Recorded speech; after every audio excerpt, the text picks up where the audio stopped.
arrive. Frédéric Brindel. Voici 9 jours que le jeune homme de 17 ans, Naël, est décédé à la suite d'un contrôle de police. Une partie de la population habitant dans les quartiers défavorisés s'est révoltée violemment. L'heure de la réflexion politique, sociétale, l'heure de rendre des comptes au propre et au figuré est venue. Autour de la table en studio sur Sud Radio ce matin et par ordre alphabétique, nous accueillons 3 députés. Bertrand Pancher, député Lyotte de la Meuse. Bonjour monsieur Pancher. Bonjour. Bienvenue également à Philippe Schreck, député RN du Var. Bonjour. Et puis Paul Vanier, député LFI du Val d'Oise. Bonjour. Bonjour à vous 3. Bon, l'actualité est évidemment chargée. Les auditeurs de Sud Radio ont aussi plein de questions à vous poser. Ils peuvent le faire au 0826 300 300. Déjà messieurs, une première tendance, celle des déclarations de LR ces derniers jours, ces dernières heures, et notamment ce matin sur Sud Radio avec Olivier Marleix. Les émeutes sont le fruit d'une dérive issue de l'immigration. Est-ce que l'effondrement de l'éducation est aussi en question? Alors pour vous, messieurs, sur ces différentes déclarations, Bertrand Pancher, est-ce que vous allez dans ce sens, c'est-à-dire les émeutiers sont issus de l'immigration déjà? Il y a d'abord, c'est un constat, il y a d'abord beaucoup d'émeutiers qui sont issus de l'immigration parce que ce sont des personnes qui sont plus en difficulté que d'autres. Bon, il n'y a pas uniquement des personnes qui sont issues de l'immigration, puis immigration, pas immigration, c'est des Françaises et des Français. C'est des êtres humains, c'est des personnes qui ont besoin d'être mises dans le bon chemin et qui ont besoin de recoller aux valeurs de la République. Et le vrai problème, c'est les valeurs de la République. Quel idéal de fraternité, quels moyens nous mettons en œuvre, et puis évidemment la restauration de la paix sociale. C'est aussi des moyens parce que il faut surtout pas traiter ça avec de l'angélisme. Paul Vanier, il y a un constat que vous faites aussi sur ces jeunes issus de l'immigration ou pas du tout? Vous mettez ça de côté parce que de votre parti, les réponses ont fusé. Raciste, c'était le mot qui était dirigé à l'encontre notamment de Bruno Retailleau. Oui, est-ce qu'il y a encore des républicains chez les républicains?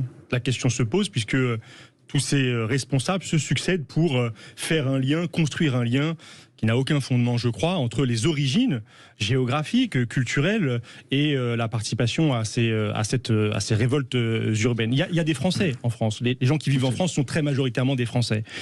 Et c'est beaucoup de Français qui se sont révoltés ces derniers jours pour la raison qu'ils ne supportent pas de voir l'un des leurs, un jeune Français, tué. Beaucoup de Français qui se sentent exclus. Au nom de quoi se sentent-ils exclus? Au nom du fait par que leurs origines aussi peut-être. Parce que la République ne tient pas sa promesse de liberté, d'égalité et de fraternité. Quand vous vivez dans des quartiers où il n'y a plus de services publics, plus du tout de services publics, il n'y a même plus de commerce, il n'y a même plus parfois de tirettes pour tirer de l'argent et pour pouvoir aller faire ses courses, mais évidemment vous vous sentez abandonné, relégué.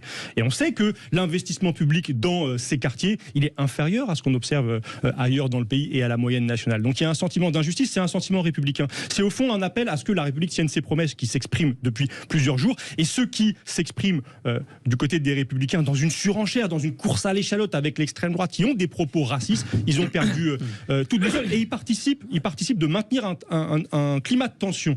Ils n'aident pas au retour à une situation apaisée dans le pays. En fait, pourquoi cette question est intéressante? Parce que les gens se disent, bien, si on définit clairement les problématiques, on pourra peut-être aller plus au fond du problème. Si c'est une problématique de gens qui ne se sentent pas inclus dans la société française de par leurs origines, ça vaut le coup de poser la question. N'est-il pas, Philippe Schreck? Alors, c'est intéressant, mais pour rebondir, Monsieur Marleix et les Républicains font semblant de découvrir ce qu'ils ont eux-mêmes créé. C'est-à-dire une société où, bien sûr, le phénomène migratoire ne peut pas être contesté, ne peut pas être sous-estimé. Il est à l'origine, pas que, mais d'une grande partie de la délinquance. Il suffit de voir la proportion de détenus étrangers dans nos prisons. Alors, moi j'entends tout, mais je pense que la cause sociologique de ces émeutes, de ces événements dramatiques, parce que il ne faut pas oublier les centaines de milliers de Français qui sont laissés sur le carreau suite à cette semaine de chaos. Et notamment des gens issus de l'immigration. Des gens issus de l'immigration, des gens majoritairement modestes, des gens qui ont besoin de travailler, des gens qui ont besoin d'aller à l'école, des gens qui ont besoin de se soigner. Alors moi je pense que la vraie cause, et c'est un vrai problème de société, et on rejoint à l'indignité de ceux qui encouragent à ces événements, eh bien la vraie cause c'est la haine de l'ordre, c'est la haine de la France, c'est la haine des institutions, c'est l'envie de désagréger tout ce qui est service public. Quand tout vous ce qui est dites c'est la haine de la France, sous-entendu un Français Français peut-il avoir de la haine contre lui-même? C'est ça. Bien entendu, c'est la théorie du suicide collectif finalement que certains propagent et que certaines, sous couvert d'idées révolutionnaires, veulent parvenir.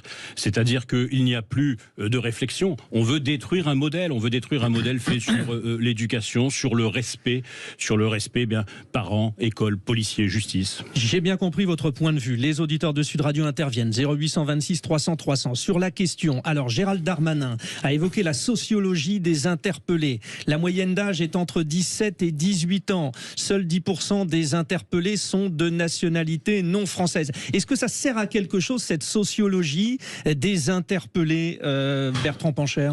Si c'est uniquement pour faire de la surenchère d'imbécilité, c'est-à-dire en disant il y a trop de migrants, il faut les refoutre à la mer, ou et taper uniquement sur les mêmes sans régler les problèmes, je veux dire que ça règle pas les problèmes. Hein. Si c'est pour dire, voilà, il y a dans des quartiers des gens qui sont quand même beaucoup plus en difficulté d'autres, effectivement, par leur culture, leurs histoires, etc., avec des parents qui sont même plus des parents, parce que quand il y a uniquement la mère et pas le père, et on va traiter le mal par la racine, c'était le rapport de Jean-Louis Borloo, ok, on y va. On va pas tout régler en tapant toujours comme ça et en demandant par de la surenchère avec de la surenchère. Moi, j'ai rencontré ce matin Yazid Kerfi. Yazid Kerfi, c'est pas un nom qui est français d'origine. Yazid Kerfi, qu'on connaît peut-être, c'était un ancien prisonnier d'origine, évidemment étrangère, qui a fini par être enseignant à l'université. Il a créé la médiation nomade. Il va avec sa caravane dans des quartiers sensibles. Et qu'est-ce qu'il me dit? Il me dit, moi, je discute avec tous ces jeunes qui font le bazar. Ils me disent, ils sont tout seuls, ils ont besoin d'amour, d'être respectés. Et ils ont besoin d'être entraînés et d'être accompagnés. Et si on fait ça, je peux vous le dire clairement, ça marche.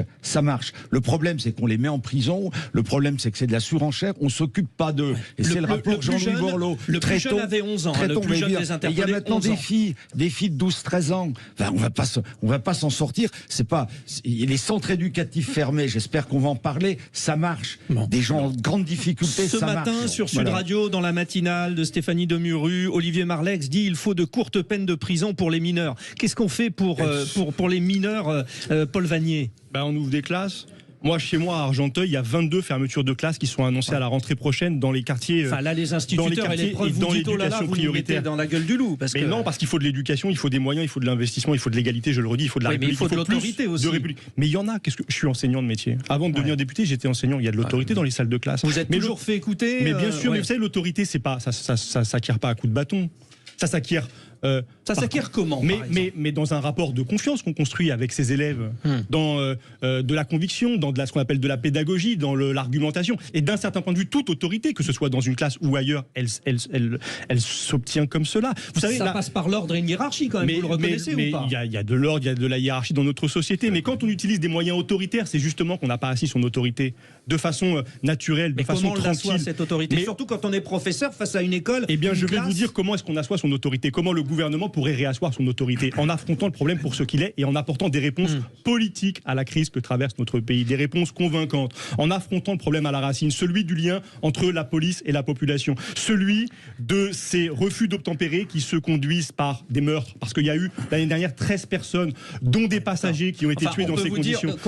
Quand on vous demande de vous arrêter, arrêtez, puisque c'est l'ordre. Bien sûr, d'ailleurs, il était arrêté. D'ailleurs, Naël était arrêté. Mais je voudrais, parce que moi je suis responsable politique, je voudrais faire des propositions, je crois que c'est notre rôle, on ne peut pas se limiter à des constats et des déplorations. Il faut abroger la loi de 2017, la loi permis de tuer de Bernard Cazeneuve. Il faut dépayser les affaires du oui, mais c'est fort, mais surtout c'est la triste réalité. Et permis de se défendre. Mais c'est la triste réalité, monsieur, parce qu'après l'adoption de cette loi, 40% de tirs policiers en plus, une explosion du nombre des personnes tuées en refus d'obtempérer. Savez-vous qu'en Allemagne, en 10 ans, il n'y a eu qu'un mort dans pareilles circonstances, 13 l'année dernière en France. Il n'y a pas un problème là, il n'y a pas des réponses politiques à apporter. Nous allons y revenir, Paul Vanier. Asseoir son autorité, il faut parler clair, parler fort et trouver des solutions. On est parti de l'école, vous êtes arrivé sur la police, on va prendre chaque sujet en son temps parce que ce sont des sujets différents. Juste avant la pub, Philippe Schreck, rapide parce que je voulais vous donner aussi la parole, mais on va y revenir évidemment dans un instant, sur cette notion de jeunes à encadrer.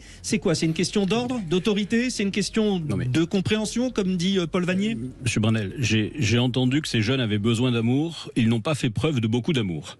Ouais, Donc c'est normal, ils ont pas de parents. je pense Quand on a que 12-13 ans. ce qui est indispensable, c'est de réapprendre à traiter la délinquance, notamment la délinquance des mineurs.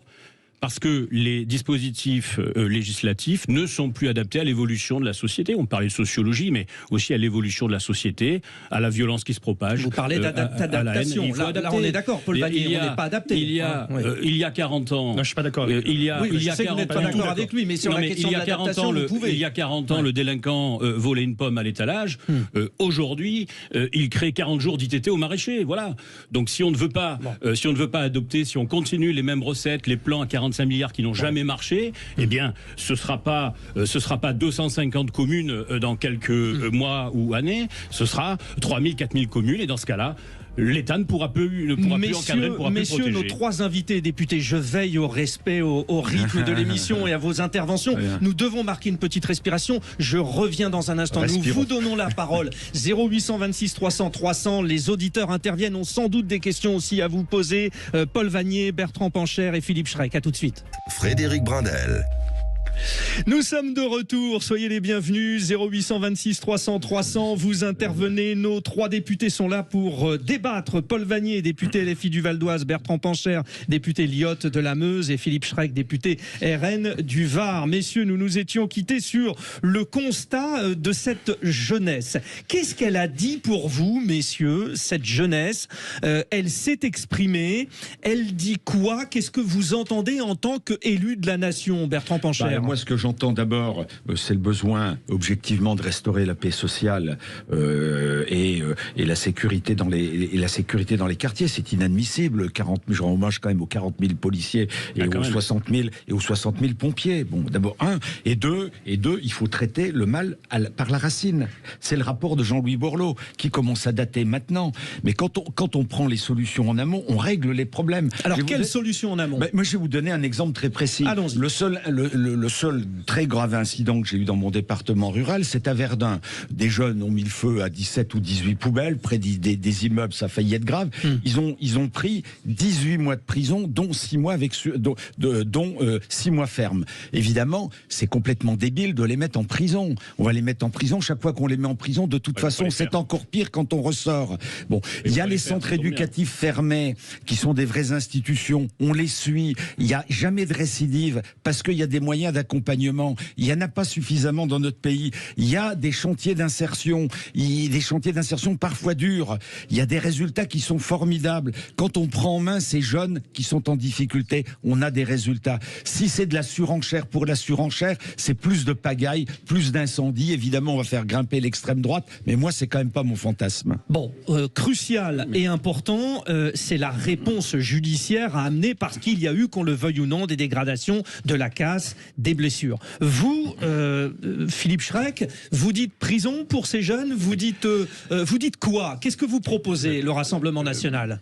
Permettez-moi d'abord de vous dire que c'est pas la jeunesse qui s'est exprimée par... Moi j'ai dit une certaine partie de la jeunesse des quartiers difficiles. Parce que dans son immense majorité, la jeunesse est calme. Elle est chez les parents le soir, elle fait ses études, elle fait sa scolarité, elle se détend également naturellement. Donc, ceux qui se sont exprimés, et ce n'est pas que des jeunes, même s'il y en a une part importante, si on peut considérer qu'il s'agit d'une... 59 ans. Voilà, si on peut considérer qu'il s'agit d'une expression, parce que pour moi, il ne s'agit pas d'une expression, ceux qui se sont exprimés, ce sont des casseurs, des émeutiers, des voyous. C'est une frange marginale de la population que l'on ne peut pas durablement laisser en circulation. Donc, est-ce que la réponse pour vous, c'est la prison? La réponse pénale, mon collègue Pancher nous dit, il a pris 18 mois, dont 6 fermes. Mais je vous rassure, il n'y va pas les faire. C'est dommage. Il ne va pas les faire, donc il est dehors. Donc il faut aller, je suis content que nous actions un accord. Évidemment. Il faut changer le logiciel de l'exécution des peines sur les courtes peines. En France, vous n'avez pas le droit, mineur ou majeur. C'est l'une des revendications de la police, et notamment nous arrêtons quelqu'un, il ressort et il nous largue. C'est des amendements que nous proposons en ce moment même dans la loi de programmation justice. En France, il est interdit d'incarcérer lorsqu'une peine est inférieure à 2 ans. Vous imaginez ce que c'est 18 mois de prison de ferme? C'est quand même sur des délits extrêmement graves. Donc c'est ce logiciel qu'on veut changer. Nous ne sommes pas pour l'incarcération systématique, mais nous ne sommes pas sur l'incarcération inexistante, pas pour le zéro incarcération. La prison a un effet dissuasif. Nous n'avons pas d'autres solutions parfois.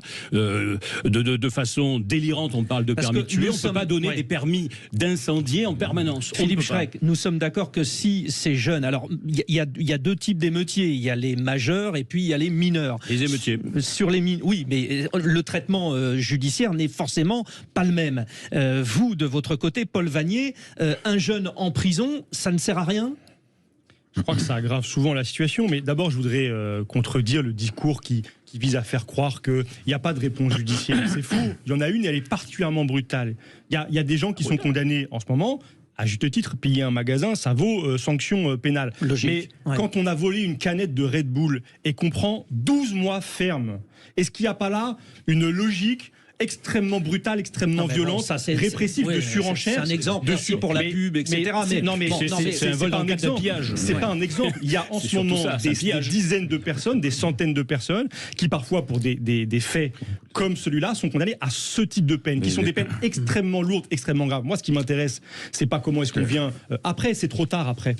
C'est comment est-ce qu'on intervient avant pour ce type de phénomène. Bon, mais là, on est après les émeutes. Donc maintenant, qu'est-ce qu'on fait ? Après les émeutes, il y a une réponse judiciaire, c'est normal, elle est prévue. Bon. Mais moi, je ne suis pas pour une logique d'escalade. Je ne suis pas pour une logique de répression. Je suis pour prendre les problèmes à la racine. Et le problème d'accompagnement, c'est quoi l'accompagnement ? Parce qu'on veut l'oublier, on veut l'effacer. C'est qu'un jeune homme est mort, tué par la police, dans un contexte de contrôle routier. La question fondamentale, c'est comment fait-on pour que ça ne se reproduise plus, pour que ça s'arrête, pour que pareil drame, à nouveau, ne revienne pas. Et mais là encore une fois, ce type de Paul Vannier, c'est très important. Un jeune de 17 ans est décédé. C'est très important ce que vous dites. Mais la question de départ, c'est comment on fait pour éviter qu'un jeune de 17 ans sans permis ne soit au volant d'une voiture et n'arrive pas à la maîtriser et fonce au moment où le police. Mais c'est faux. Il n'a pas foncé. Pardon, c'est faux. Y compris. Ça, c'est la version policière. Il était à l'arrêt. D'après ses avocats, il est tabassé à ce moment-là et son pied glisse de la pédale de frein. Donc, y compris si on veut réinstaurer un climat tranquille, évitons de propager les mensonges de la police sur cet épisode. Mais je pense que tous les auditeurs de Sud Radio se disent quand même, c'est comment on fait pour que ces jeunes en arrivent à des situations comme ça, ne pas se mettre dans des situations. Qu'est-ce qu'on fait pour l'accompagnement ? Je vous ai entendu parler de répression, d'accompagnement, d'intégration, parce que parlons-en aussi. Un jeune qui a été auteur d'émeutes, des dégradations, 14 ans, qu'est-ce qu'on en fait ? C'est quoi le parcours qu'on lui propose ? Si le parcours c'est de le mettre en prison, moi je peux vous dire ce qui va se passer, c'est qu'il va y retourner parce que connerie plus connerie, c'est des machines à bon.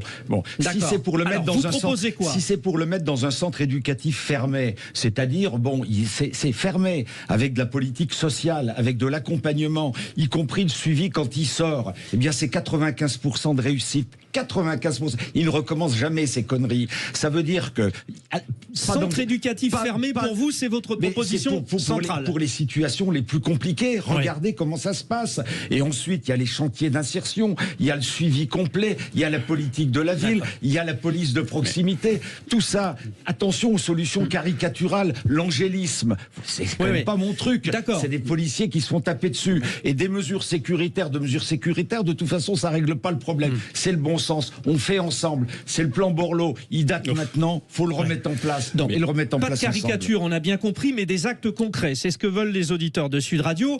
Concrètement, vous, Philippe Schreck, un jeune de 14 ans. Alors déjà, vous allez dans tous les quartiers difficiles, vous faites le point. Tiens, lui, il est en difficulté, lui, il n'est pas en difficulté. Et on a vu celui qui est en difficulté. Qu'est-ce que vous en faites, Philippe Schreck ? Pas en difficulté.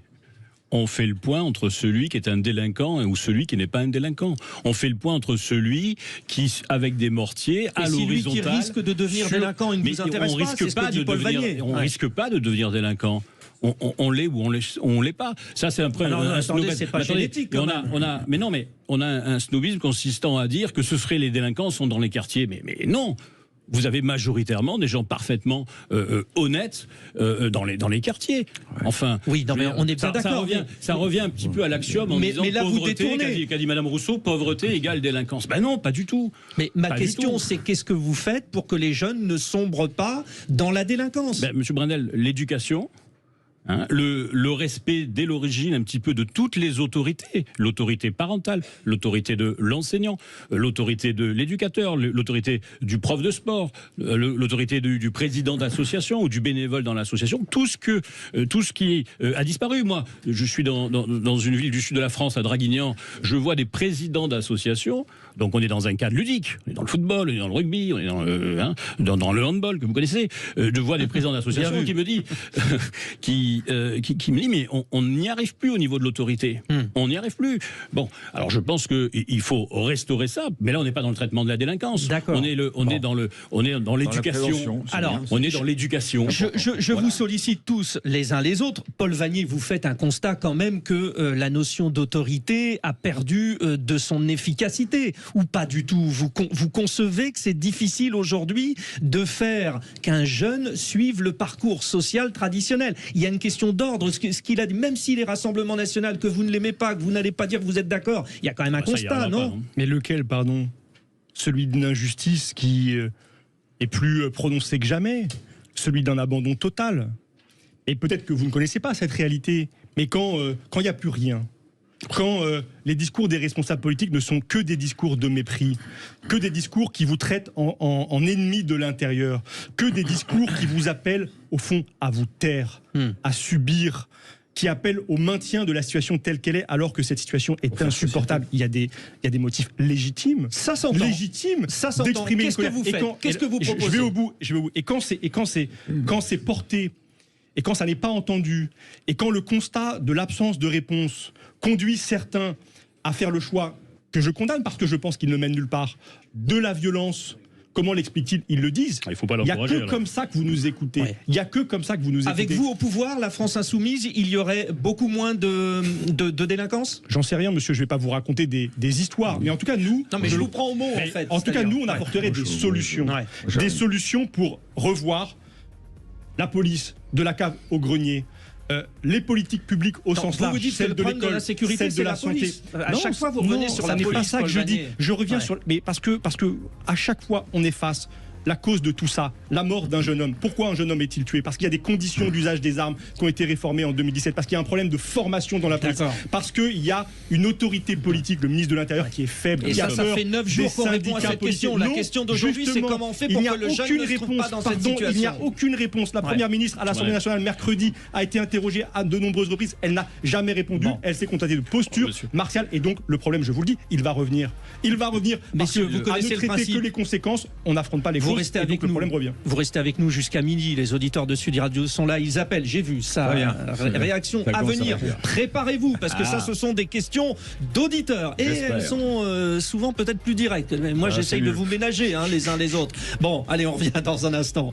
Frédéric Brindel. Nous allons au cœur du sujet, les problématiques suite. Ça fait 9 jours au décès du jeune homme de 17 ans, Naël, décédé à la suite d'un contrôle de police. Beaucoup de questions sont posées, des questions sociétales, des questions politiques. Plus généralement, Paul Vannier, député LFI du Val d'Oise, Philippe Schreck, député RN du Var, et Bertrand Pancher, député Lyotte de la Meuse, sont avec nous. Et vous, les auditeurs aussi, 0826 300 300. Depuis Viry-Châtillon, nous sommes dans l'Essonne, en Ile-de-France. Geoffrey, bonjour Geoffrey.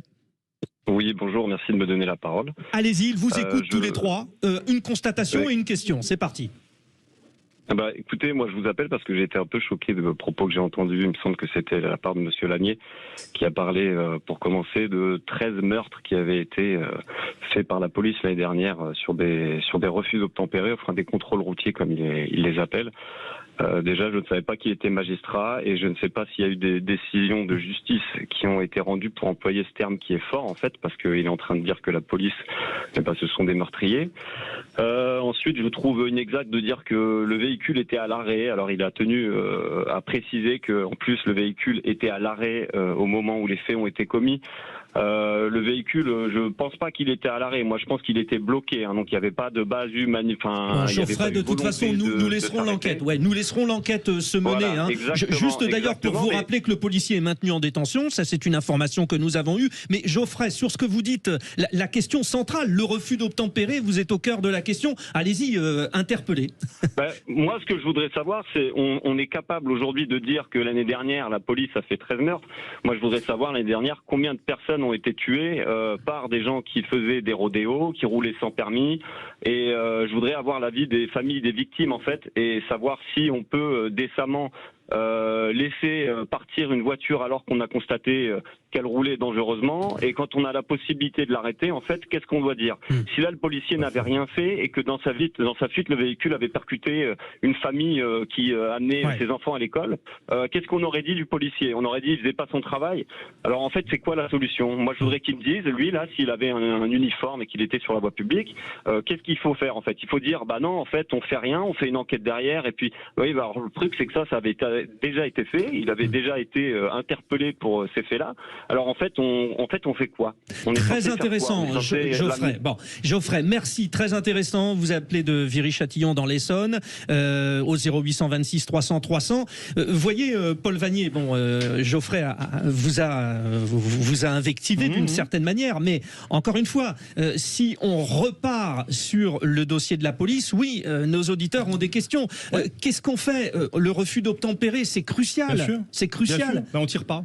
On ne tire pas. La peine de mort dans notre pays n'existe plus. Alors qu'est-ce qu'on fait? Elle n'existe plus, et un délit de fuite ne vaut pas peine de mort. Est-ce que ça fait une idée, par exemple? Geoffrey nous dit quand il y a quelqu'un qui s'en va, il faut tout faire pour le rattraper, et qu'il dit il faut lui tirer dessus. Je suis pas d'accord. Vous dites on le laisse filer, c'est ça? Ben, on le poursuit. On prend sa plaque d'immatriculation. À partir de quand on l'arrête? On le poursuit, mais ça s'arrête quand? Quand il a plus d'essence? Excusez-moi, je vous provoque. On va le chercher chez lui. On va le chercher chez lui. En tout cas, on agit intelligemment. Je pense que les policiers sont capables de retrouver une personne quand il y a des éléments qui permettent de l'identifier. Il y a des caméras de vidéosurveillance. Mais quand les policiers vont arriver, de nouveau, il va fuir. Alors qu'est-ce qu'on fait? En tout cas, on ne tire pas dessus. Je répète, on ne tire pas dessus. Il n'y a pas de peine de mort en France, et un délit de fuite ne vaut pas peine de mort. Et je voudrais ajouter une chose, parce que j'ai dit qu'il y avait 13 personnes qui avaient été tuées l'année dernière. La majorité d'entre elles, la moitié d'entre elles, c'était des passagers. Donc, d'abord, pas de peine de mort pour personne. Oui, la question notamment à Barbès, mais quand on est passager, est-ce qu'on accepte une jeune femme qui est sur le siège passager, qui n'a rien fait, qui n'est responsable de rien, qui n'est pas responsable du choix peut-être du conducteur d'essayer de s'enfuir? Est-ce qu'on accepte qu'elle prenne une balle et qu'elle meure? Moi, je ne l'accepte pas. Et je pense que c'est une des causes du problème et de la réaction que l'on voit aujourd'hui dans le pays. Donc si on veut sortir de ça, il faut regarder les choses en face, et il faut revoir les conditions d'usage des armes par la police. La peine de mort n'existe pas en France, et elle ne peut pas revenir comme ça par le fait. Philippe Schrek, député du Rassemblement national. Votre auditeur est tout à fait représentatif de ce que pensent et ressentent les gens au plus profond d'eux-mêmes. Lorsque on nous dit en même temps, même si le mot va devenir un jour tabou, mais lorsque l'on nous dit il faut trouver des solutions, il faut éduquer, il faut apaiser, et dans la même phrase on nous dit que la peine de mort existe en France parce que la police tue, parce qu'il y a 13 meurtres, alors qu'il n'y a pas une seule qualification de meurtre, il y a 13 drames. Peut-être, mais pas forcément 13 meurtres. C'est bien la preuve que l'on ne veut pas régler le problème. On veut l'embrasement, on veut la terre brûlée, et au lieu d'essayer d'apaiser, d'avoir un peu de dignité, d'avoir un peu de gravité, eh bien on réalimente l'incendie qu'on a soi-même depuis des mois et des mois provoqué. Et en même temps, c'est vrai que ça choque de tirer. Est-ce que moi je pose une question de Béotien. Vous êtes député. Et si on met une grille, un grillage pour faire crever les pneus, par exemple? Tout décès est un échec. Tout décès est un drame. Est-ce que vous condamnez ces tirs policiers mortels? Non, je ne condamne pas. Je condamne le décès, bien sûr. Je condamne le résultat. Mais il ne vient pas de nulle part, le décès. Est-ce que vous condamnez quand une passagère est tuée alors qu'elle n'a rien fait? Alors qu'elle n'a rien fait, je condamne de la même façon lorsqu'un passant est tué. Et traîner sur des centaines de mètres parce que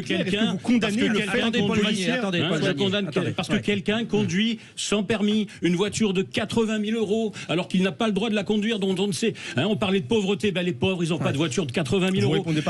Ça je le condamne. Ça je le condamne. Alors l'exercice policier est très difficile parce que c'est facile en lisant le petit livre rouge de dire il faut pas faire ci, il faut pas faire ça. Mais la vérité c'est que le policier à un moment donné, la justice dira l'étendue de son erreur, mais c'est sûr qu'il y a un drame. Nous avons écouté vos deux points de vue qui sont diamétralement opposés. Paul Vanier pour LFI, Philippe Schrek pour RN. J'aimerais que Bertrand Pancher essaye, à l'écoute de ces deux points de vue opposés, de trouver quelque part une solution. C'est vrai que tirer n'est pas la solution. Est-ce qu'il y a d'autres moyens à mettre en place? Je parlais, moi, tout naïvement d'une grille qu'on met qui crève les pneus, des moyens. Et Bertrand Pancher. Mais d'abord, il faut être humble hein, face à des sujets de ce type. Être policier, c'est pas facile. Gendarme, c'est pas facile. Moi, je dînais avec le secrétaire général de FO, premier syndicat dans le domaine de la police.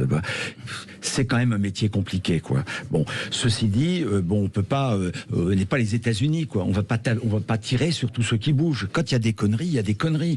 Et quand on est policier, il peut y en avoir qui font des conneries. Eh bien, ils sont condamnés. Ce qui est important, c'est le garde-fou aussi de savoir que... Et le garde-fou, c'est quand même la justice, parce qu'on est dans un pays où on a une séparation des droits. Alors, il n'y a pas un monde idéal. Moi, je pense que l'essentiel, c'est d'essayer de faire société d'abord, de se donner les moyens pour faire en sorte que ça fonctionne. Et puis, quand des gens font des conneries, eh bien, ils sont condamnés. Et l'essentiel, c'est qu'ils ne recommencent pas. Et moi, j'ai honte de ce que je vois dans les prisons. Je veux dire, j'ai honte. J'ai un de mes amis qui a un poste important dans un service pénitentiaire. Quand il m'appelle, il me dit: Bertrand, ce que je vois, j'ai honte. Il n'y a pas de moyens dans tout ça. On en ressort. Alors, qu'est-ce qu'on fait? Moi, c'est mon 4e mandat de parlementaire. C'est de la surenchère, de mesures de sécurité pour occuper l'opinion publique. Et ça ne fonctionne pas. Quand on se met tous ensemble, ça fonctionne. Voilà, du concret. Faire société. C'est un peu d'ailleurs ce qui ressort au 0826 300 300. Sandrine qui nous appelle du Lot-et-Garonne. Bonjour Sandrine. Oui, bonjour. Bonjour à tous vos invités. Oui, alors moi, je vais pas revenir sur ce drame, mais par contre, moi, je pense que là, il y a des politiques, à mes yeux, depuis 30 ans, ont une grosse responsabilité. Je veux dire, dans une négativité. Moi, je suis née en banlieue. Je suis née à Montpellier, à la Paillade. Je sais pas si vous connaissez bien. Oui, bien sûr. Dans un quartier difficile, mais moi, c'était assez calme. Bon, il y avait à l'époque, on responsabiliser les gens, et même encore, et j'ai encore mes parents qui vivent là-bas, ils me disent des fois des trucs qui se passent, mais après voilà, je veux dire en fait ce qui se passe, c'est que dès le primaire, et je dirais même dès le collège, on devrait responsabiliser tous les gens, c'est-à-dire comprendre la valeur des choses. Je pense qu'ils n'ont pas compris, ils ont cassé. Bon, dans les casseurs, je ne vais pas incriminer toujours, parce qu'on incrimine toujours, toujours les mêmes. Mais bon, moi aussi, c'est pareil. Je me suis amusée à regarder un peu les images. Il y avait un peu de tout. Ouais. Il n'y avait pas que des étrangers. J'ai vu d'autres personnes. Oui. Bon, alors, ça a été un peu. On peut imaginer dans vos propos des personnes issues de l'immigration. Non, alors issues de l'immigration, mais pour moi, ce sont tous des Français. Hein. Il y a pas. Voilà. Pour moi, on est Français, voilà. Alors qu'on soit d'origine, de telle origine, mais on est Français. Ouais, c'est important. Voilà, c'est important. Et le truc qui me gêne, c'est-à-dire qu'en fait, dans ces cas, il y a toujours des leaders. Alors moi aussi, j'étais jeune, hein, je vous assure, j'ai 51 ans. Après, bon, j'ai un parcours, je suis agricultrice maintenant, mais ça, c'est mon choix, je l'ai choisi. J'étais jeune. On est souvent, des fois, dans une jeunesse, à un moment donné, on est des fois mené par des militants. Moi, à un moment donné, heureusement que j'ai eu un père derrière qui m'a dit non. On est des fois confronté à des militants. Les mauvaises rencontres. Ouais. Exactement. Et alors c'était pour une cause, et alors il fallait aller à tel endroit. J'ai fait des manifestations où on est des fois tendance à casser. Bon, ce qui s'est passé, c'est qu'en fait il y a eu ça, ils se sont mis à les émeutiers. Moi je pense qu'il y a un peu de tout. Et moi je condamne beaucoup les politiques, et la responsabilité, ça sert à rien, comme me disait Madame Pécresse, en disant oui, on va mettre tant de millions pour remettre, on va tout. Non, ça sert à rien, parce que moi je veux dire, moi la première, je vais casser quelque chose ou n'importe quoi, on va essayer de réparer. Et pour le réparer, on va savoir pourquoi ça c'est. Qu'est-ce qui se fait que. Vous, c'est plus un état d'esprit que vous souhaitez, plus constructif et s'intéressant aux questions. Mais finalement, je suis très content, Sandrine, parce que vous allez dans le sens des questions que je voulais poser à nos députés qui sont autour de la table, qui vous ont écouté et qui vont répondre à vos interrogations dans un instant, parce qu'on doit marquer une respiration. Mais Paul Vannier, Bertrand Pancher et Philippe Schreck sont là. Ils vont vous répondre. Il y a eu des questions très précises de la part de Sandrine. Et Sandrine, juste un petit mot, à 51 ans, on est encore jeune. Voilà. Allez, on répond à vos questions dans un instant. Frédéric Brindel.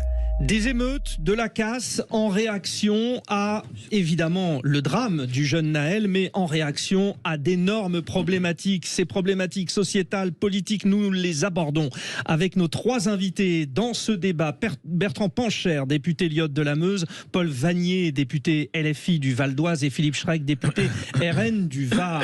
Messieurs, vous avez écouté nos différents auditeurs au 0826 300 300. Les auditeurs de Sud Radio vous disent alors, au moment où on parle de la responsabilité des parents, parlons aussi de la responsabilité des politiques. Je vais commencer par vous, Paul Vannier. Oui, on vous entend parler les uns et les autres, faire des phrases très très punchy, mais est-ce qu'il n'est pas temps de passer aux propositions concrètes, honnêtement? Je suis d'accord. Il est plus que temps. Et j'ai commencé à en faire une série. Je les répète.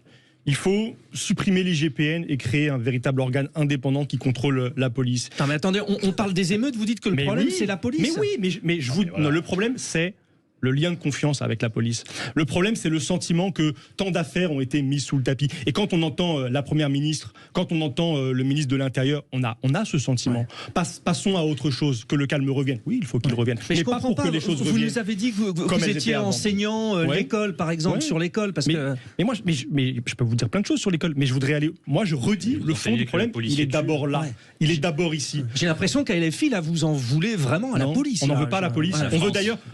D'ailleurs, les policiers, vous savez, ils sont mis dans une situation qui est intenable par ce pouvoir politique, par ces responsables qui, depuis maintenant le début du premier quinquennat d'Emmanuel Macron, utilisent la police pour régler des problèmes politiques. Rappelez-vous des Gilets jaunes, rappelez-vous du mouvement des retraites. Maintenant, ces révoltes urbaines, on les envoie, eux, au casse-pipe avec des instructions qui les mettent en danger parce que ce sont des instructions qui sont dans la logique d'escalade et nous proposons en effet de rompre avec ça. Donc je vais les redire pour qu'elles soient bien entendues. Après, chacun en pensera ce qu'il veut. Mais vous avez vu la première proposition sur un cas grave de problème social, c'est la police. J'insiste, c'est pas un problème social au départ. Au départ, c'est un problème démocratique. C'est un problème de liberté individuelle. Autant du communisme, du socialisme, par exemple, on disait que le problème des banlieues, c'était parce qu'on n'accompagnait pas les gens. Vous l'avez dit. Je vais vous dire, si vous ne pensez pas que chacun, quel que soit l'endroit où il habite, est en danger aujourd'hui, quand dans un contexte comme celui d'un refus d'obtempérer, il peut se faire tuer par la police, alors il y a sans doute un différent d'appréciation entre nous. Mais c'est ce problème de liberté individuelle, de liberté fondamentale, de droit de la personne,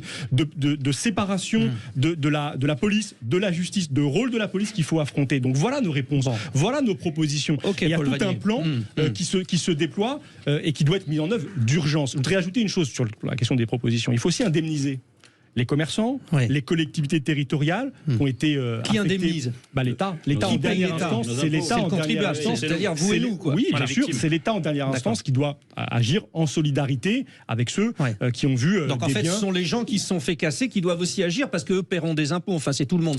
Mais vous savez, sinon, qu'est-ce que vous proposez ? Vous proposez de les laisser, ces commerçants, ces collectivités ? C'est vous qui proposez.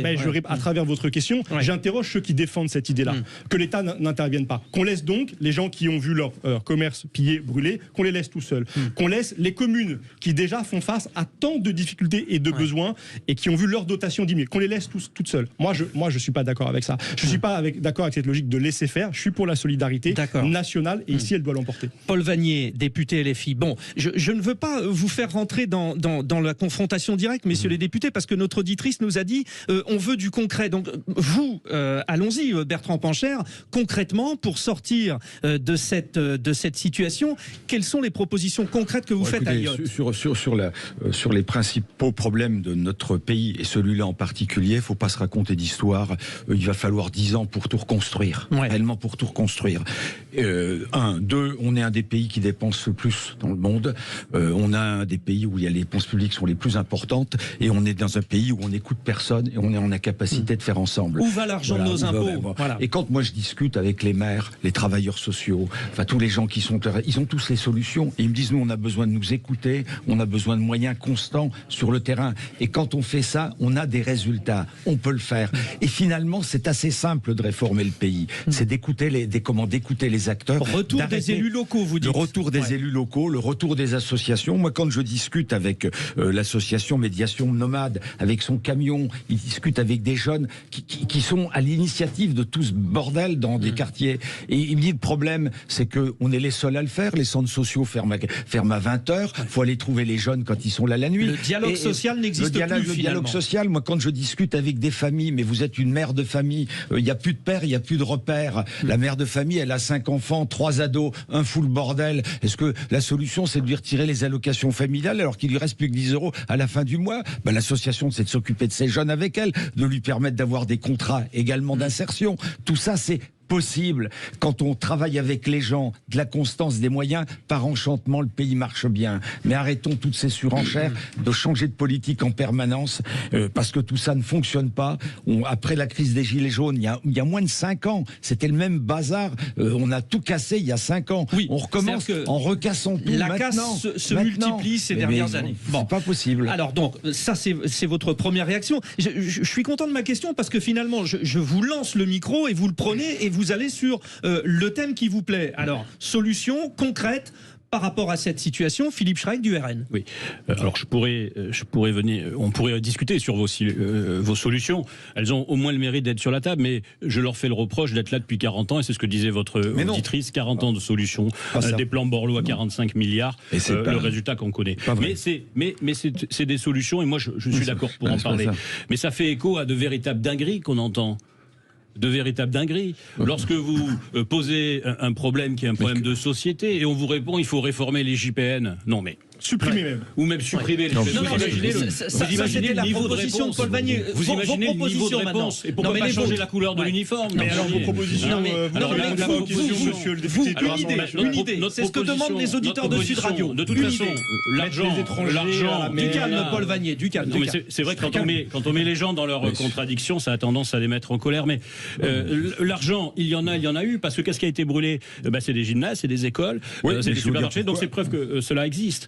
Moi, la solution pour cette frange de population juxtaboutiste, qui veut casser, qui est encouragée par des responsables politiques irresponsables, eh bien la solution, c'est le tour de vis. Il faut que la justice, quand elle fait son travail, elle soit suivie d'exécution. Donc vous demandez une plus grosse rigueur. Je demande une plus grosse rigueur et je demande l'application des jugements. Je demande l'application des jugements. Nous avons un problème de délinquance. Il doit être traité comme tous les pays traitent la délinquance lorsqu'elle est grave et lorsqu'elle est dramatique. Je reviens vers vous, messieurs. La délinquance, ça ne s'encourage pas. Je reviens vers vous, messieurs. Ça se traite. Tous les trois.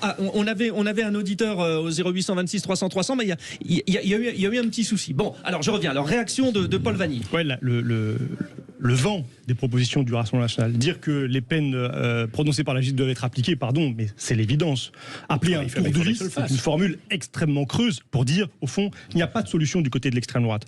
Et parce qu'il n'y a pas de compréhension des causes du problème, ou plutôt la volonté de les nier, de les effacer. Donc vous m'avez pas laissé tout à l'heure finir la liste de mes propositions. Et vous voyez, vous revenez. Mais oui, parce que vraiment, c'est le rôle des responsables politiques. On est là, parlons vrai, sur la radio, allez-y. Vos auditeurs jugent et ils choisiront le genre qui leur paraît être la bonne solution. Vanier, donc je le dis. Donc nous, suppression de l'IGPN et mise en place d'une autorité externe indépendante qui permet de faire la lumière sur des affaires comme, par exemple, le meurtre de Naël.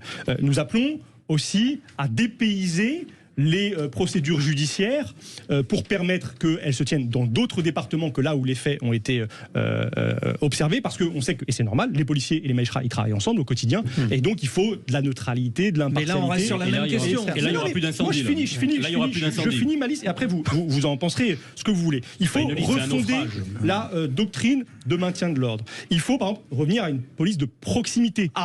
C'est indispensable, et c'est une nécessité absolue. D'ailleurs, elle est demandée. Parce que par ailleurs, les gens dans les quartiers, ils me le disent. Moi, je suis allé voir les commerçants qui ont vu leur boutique incendiée. Ils me disent, pendant 3 heures, on a vu la boutique voisine se faire piller, on n'a pas vu un seul policier.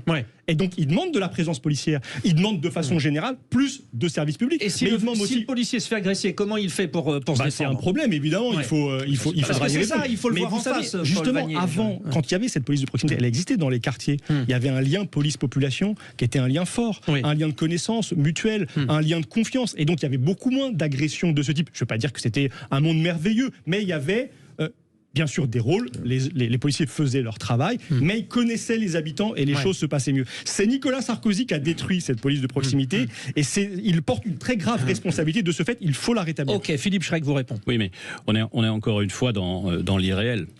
Lorsque vous avez un policier et un refus d'obtempérer, que la police soit de proximité ou d'un peu plus loin, elle est victime du même comportement anti-policier.